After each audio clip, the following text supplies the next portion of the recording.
Hello दोस्तों, आपका स्वागत है अविनाश क्लासेस के हिंदी स्टेनो चैनल में।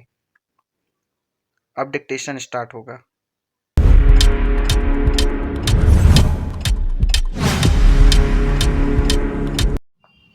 स्टार्ट।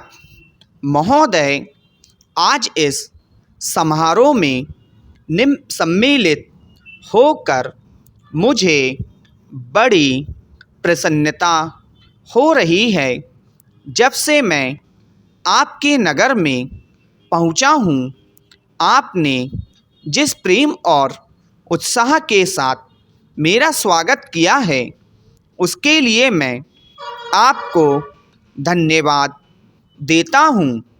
मैं जानता हूं कि यह स्वागत किसी व्यक्ति विशेष के लिए नहीं, बल्कि यह देश के प्रति आपके प्रेम का प्रमाण है।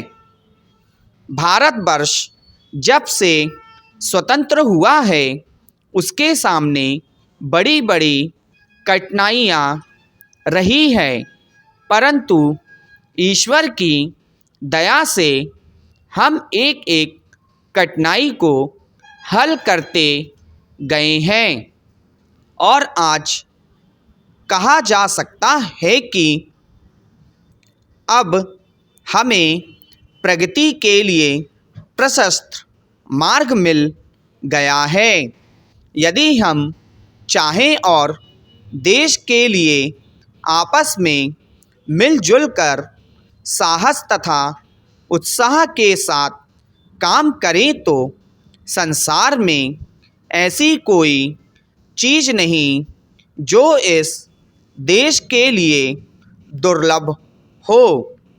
इसलिए एक ऐसे दिन का मानना जिस दिन देश की उन्नति के लिए एक बहुत बड़ा कदम उठाया गया था, स्वाभाविक ही है।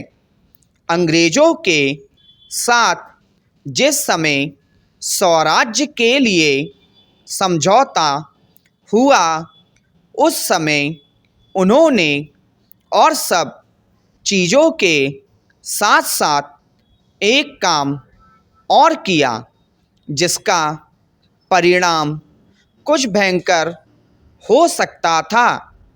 जहां एक ओर अंग्रेजी राज्य सीधे तौर पर चलता था, वहां दूसरी ओर देशी नरेशों के अधीन 600 से अधिक रियासतें भी थी।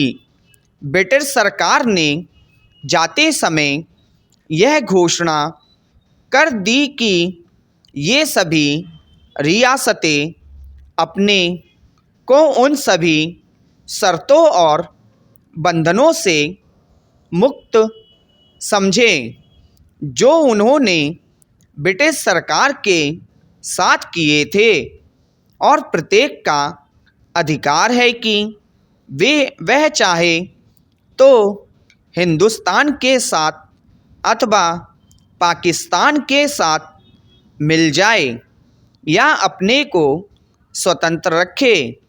एक नीति के रूप में यह बात बिल्कुल ठीक थी, परंतु यदि हमारे देशी नरेशों के हृदय में भी वह देश प्रेम नहीं होता जो उन्होंने दिखलाया, तो संभव था कि एक भारतवर्ष के बदले आज भारतवर्ष के कई टुकड़े होते। यह समस्या देश के एक भाग में अब तक तय नहीं हो पाई है, और वह भाग कश्मीर का है। उसके लिए हम अभी भी चिंतित हैं। देशी नरेशों के देश प्रेम, उनकी दूरदर्शिता और समय को पहचान कर उसके अनुसार अपने को ढाल लेने की उनकी शक्ति के फलस्वरूप ही भारत के दो टुकड़े हो जाने पर भी विशाल भारतवर्ष आज रह गया है। महोदय, वह उस भारतवर्ष से कहीं अधिक बड़ा है जो कभी किसी भी ऐतिहासिक काल में या उसके पहले किसी एक छत्र शासन के अधीन रहा हो। आप जानते हैं कि भारतवर्ष इतना बड़ा देश है, पर संसार के और बड़े बड़े देशों की सैनिक शक्ति के सामने उसकी शक्ति बहुत कम है। इंग्लैंड, अमेरिका और रूस की सैनिक शक्ति के सामने हमारी शक्ति बहुत कम है। ऐसी स्थिति में हमारे सामने प्रश्न यह है कि क्या हम किसी के सामने झुक जाएं, किसी के साथ मिल जाएं, या अपने को तटस्थ और स्वतंत्र रखें। किसी के साथ मिल जाने का अर्थ यह हो सकता है कि हमें उसके प्रभाव या उसकी शक्ति का लाभ मिले, परंतु उसका परिणाम भयानक हो सकता है। यदि उन पर कभी संकट आया तो हम पर भी आएगा। यदि हम अलग रहते हैं तो हम अपने पैरों पर खड़े होकर अपनी शक्ति से बहुत कुछ कर सकते हैं। हमारे प्रधानमंत्री ने इसी नीति को अपनाया है, और यद्यपि आरंभ में हमारे अपने देश में ही बहुत से लोगों ने इसको नहीं समझा था, पसंद नहीं किया, परंतु आज हम देख रहे हैं कि उसका परिणाम क्या हो रहा है। हमारे प्रधानमंत्री ने इस बात की घोषणा कर दी कि हम किसी भी दूसरे देश के साथ गठबंधन नहीं चाहते और हम स्वतंत्र रहकर अपना कामकाज अलग चलाएंगे। हमारे बहुतेरे लोगों ने यह समझा कि यदि हम किसी बलशाली देश से मिले तो और कुछ नहीं तो कम से कम आर्थिक सहायता तो मिलेगी।